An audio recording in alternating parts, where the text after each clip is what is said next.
Hi, I'm doctor Balaraj Naidu, robotic orthopedic surgeon.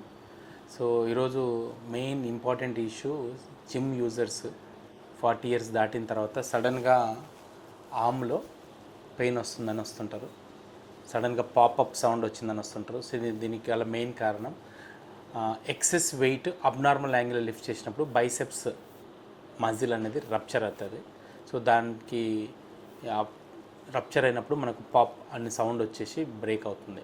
So దాని first symptom ఏంటంటే pain ఏమి ఉండదు, కానీ బల్జ్ అవుతుంటుంది. సో మిడ్ ఆర్మ్లో. So this is the most common area.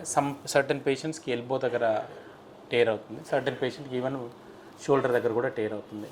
ఇది కామన్గా జిమ్ యూజర్స్లో ఉంటుంది, 40 ఇయర్స్ దాటిన తర్వాత ఉంటుంది. And degeneration, especially weak steroids use చేసే వాళ్ళలో ఈ బైసెప్స్ మజిల్ అనేది టేర్ అవుతుంది. సో దీనికి ఇమీడియట్గా హాస్పిటల్కి వచ్చినట్లయితే మనం క్లినికల్ ఎగ్జామినేషన్ చేసి ఎక్స్రేస్ చేసి if required we do even MRI ఎందుకు చేస్తామంటే టేర్ ఎక్కడ అయింది, డిజిటల్ ఇన్సర్షన్ దగ్గర అయిందా, మిడ్ సబ్స్టెన్స్ అయిందా, ప్రాక్సిమల్గా అయిందా చెక్ చేస్తాం.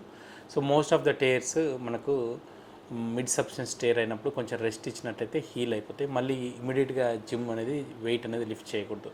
At Onus Robotic Hospitals, we have state-of-art facilities to diagnose these issues like advanced imaging with artificial intelligence, CT scan, MRI. And we are thankful to all our patients for making Onus Robotic Hospitals a top 3 robotic hospital in Telangana, Hyderabad. Thank you.